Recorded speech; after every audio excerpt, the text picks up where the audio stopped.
So here's how I'm going to proceed. First, we're going to understand the meaning of the passage. Okay, at least you know what's being said. Yeah. Second, which is perhaps more importantly, we are going to glean or collect some of the techniques in brain, techniques in imagination, techniques in language, so that we are fulfilling our goal, that is learning from Shakespeare. So that's what we're going to do, okay? So let's walk through this passage from Scene 1, Act 3 from Hamlet, Shakespeare's most famous tragedy. Can anyone very briefly tell us what Hamlet is about?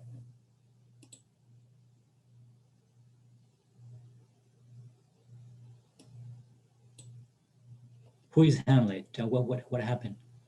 The prince whose father was the king, and then he got killed by Hamlet's uncle. What happened to his mom?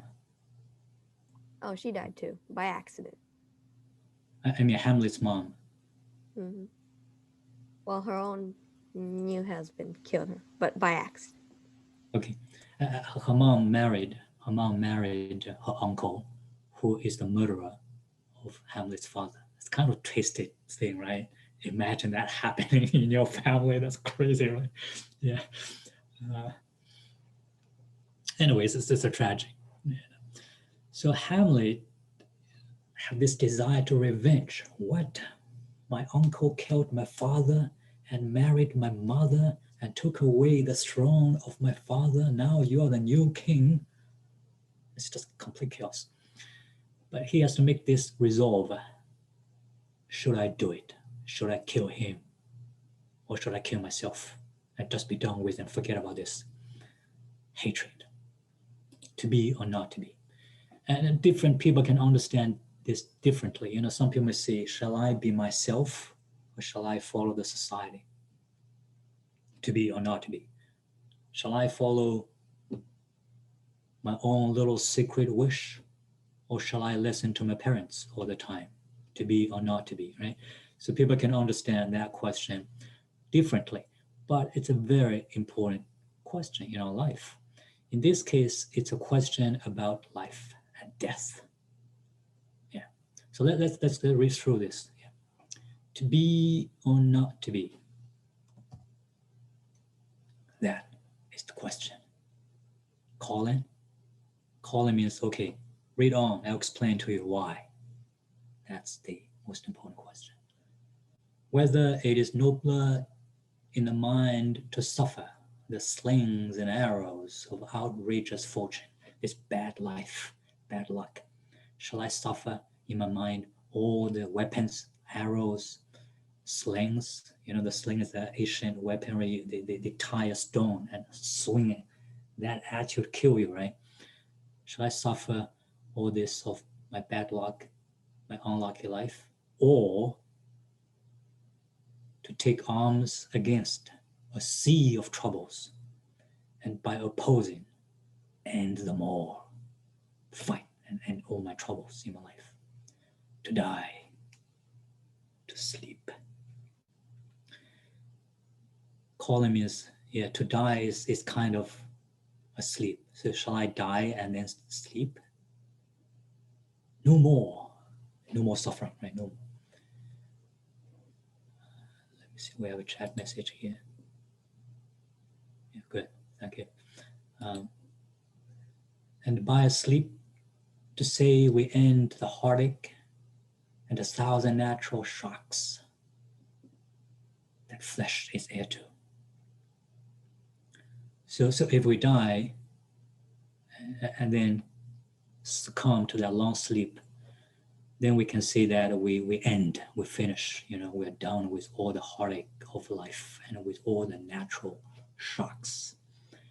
This flesh, this human flesh, is heir to, inherits. When you live, this human flesh suffers. You inherit all the natural sufferings of life and heartache of life. Yeah. So by going to sleep, by killing myself, go to sleep, I'll end all of that. It is a consummation. devoutly to be wished. Consummation means the perfect final state. So, summit, right? Summation means the end, the final sum.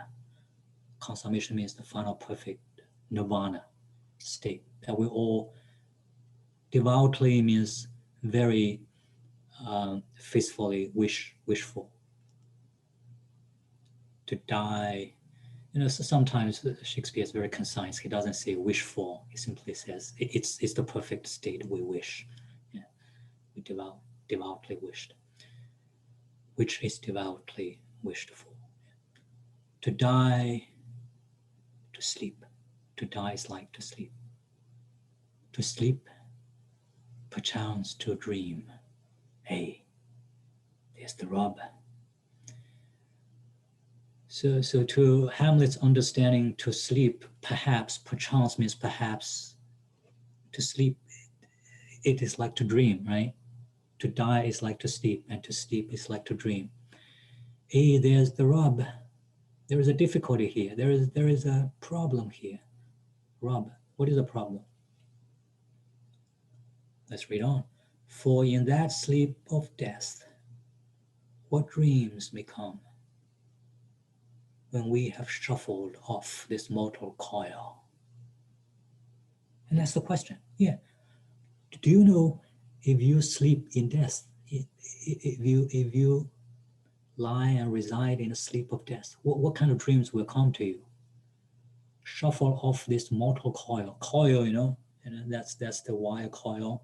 But here it means the human frame, human body, this skeleton with flesh coiled around it, this mortal. So when we walk outside this skeleton, human flesh, and go into death, the sleep of death, what dreams come to you? Do you know? Well, we don't know. For in that sleep, what dreams may come? We don't know, right? May give us pause, may cause you to stop, think about it, okay? There is the respect that makes calamity of so long life. There is the aspect. Respect means aspect. In that respect, in that aspect. But in this aspect, there is the aspect that makes our long life a disaster. What aspect? Means you don't know when you sleep in the sleep of death. You don't know what kind of dreams will visit you. Maybe constant nightmares, right? You don't know. So that's why people don't kill themselves. That's why people would suffer. That makes this long human life a disaster, calamity, a disaster. Further explains why that's the case.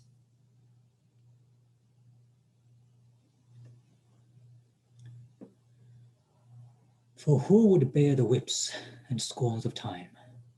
The press is wrong, the proud man's contumely, the pangs of despised love, the law's delay, the insolence of office, and the spurns that patient merit of the unworthy takes, when he himself might his quietus make. With a bare bargain. That's a long question, right? So basically the structure says, who would suffer this, and that? Who would suffer all of this? We discuss all of that, okay, in a moment. But who would suffer A, B, C, D, E, and F if he himself can just end, might his quietus make? Might make his own quietus. Quietus means peace. In Buddhism, they call it death, right? Quietus, or yuanji. In Chinese, called yuanji, means the perfect peace, round, perfect peace. That means death. So if you can make your perfect peace by killing yourself with a bare bodkin, a bodkin is a kind of pointed needle, right? People used to weave things. Yeah. I can show you a quick image here. What is a bodkin?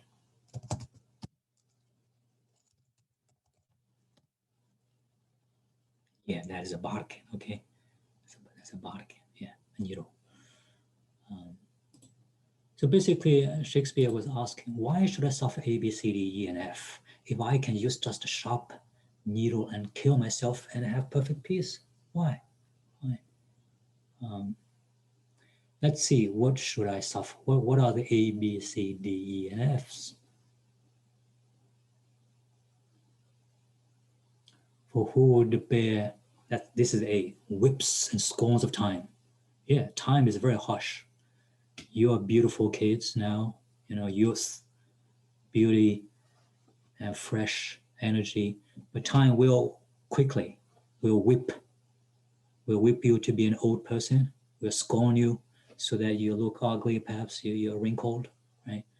So time has whips. Time will scorn you, will laugh at you. That's A. B, the oppressor's wrong. Some people oppress you, maybe your professors, maybe your teachers, maybe your parents, maybe the slave owners will oppress you, right? They will do wrong things to you. That's B. C, the proud man's contumely. Contumely, anyone know this word? When you read Shakespeare, you can learn a lot of GRE words or SAT words. Yeah. And it's arrogance. Arrogance. Yeah, some people are just arrogant. They are rich, they're powerful. Yeah. Would you suffer that? That's C. D, the pangs of despised love. Yeah, you fall in love with someone, they just despise you. That feels painful. The pangs means the vibrating pain of despised love. Yeah, we all experience that kind of thing. But you're too young, I'm sorry. Yeah. But at some point you experience that kind of thing, right? You love someone, they despise you, and you suffer that kind of pain. Yeah. The law's delay. Yeah, someone did something wrong, they never give you justice. Yeah, law's delay. The insolence of office. Some high officials, they're arrogant. Office means officials, government officials. They are arrogant, they are insolent, they don't respect you. And the spurns that patient merit of the unworthy takes. Yeah, unworthy means people who are not worthy of respect. They are patient, they take that patient merit and they laugh at you. They laugh at people who are worthy.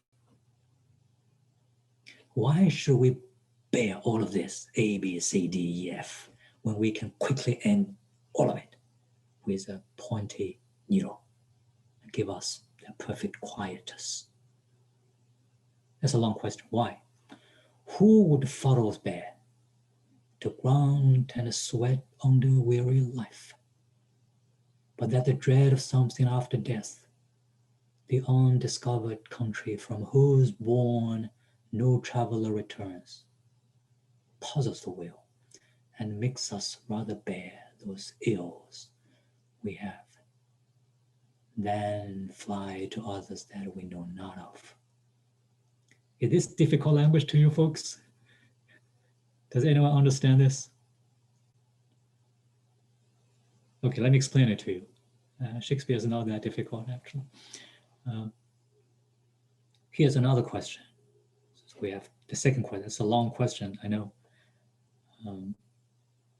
But sometimes the sentence, continues to the next line, like this sentence, right? This kind of sentence does not have a punctuation here.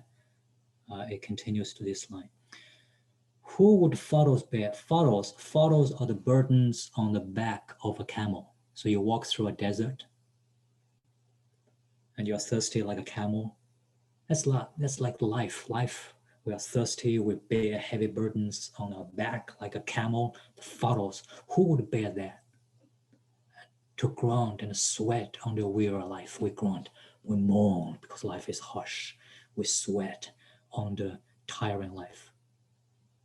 Who would bear all of this pain? But that, if not for, but that means if it's not because of the dread, the fear of something after death. We bear the pain of life because we fear something after life. The undiscovered country from whose bourne no traveler returns. Because no one has ever been there, discover what is death like. The country of life. I mean, the undiscovered country, the undiscovered nation of death. Has anyone ever been there and discovered what's going on there? No traveler has ever been there to that undiscovered strange land, whose born or burn means boundary or country, whose land, no traveler, from whose land no traveler returns. So this is what's going on, because we don't know, and thus we fear what may happen after death, because no traveler has ever been to the undiscovered foreign country of death and has been to that and returns from that strange land and tell us what's going on there. Because of that, we would rather choose to bear the furrows of life, to ground and sweat under the pain of life rather than to go there, right? So that's what it means. So all of this puzzles the will. If you want to die, it stops your hand. It stops your hand to kill yourself. It puzzles the will and makes us rather bear those ills we have. We know we have all these ills, all these bad things, ills of life. So we would rather bear all the pains and ills and wrongs and the furrows, burdens of life, than we would rather do this than fly to other places that we know not of. So we would rather suffer what we know we have, and that's existing life, than to fly into a foreign land that we don't know of. Does that make sense? So that's the second question. Whose basic idea is that yes, we would bear this, then go to a foreign land of the foreign land of death. Why? Because we don't know what's going on in that foreign land. And no one has ever been there and returns to tell us what goes on there, right? So again, this is the fear of the mystery of death that kind of stops the hand of Hamlet to kill himself. Thus, conscience does make cowards of us all. Yeah, conscience. Conscience doesn't mean that nice thinking in your heart. It means consciousness. This consciousness about the unknownness of death makes us, all of us, cowards. Yeah, we don't have that bravery, that determination to kill and end that life of ours. And thus, the native hue of resolution is sickly over with the pale cast of thought. Why does he say o'er instead of over? Do we have other things like that previously? Whether it is, why it is tis instead of it is. Anybody knows why?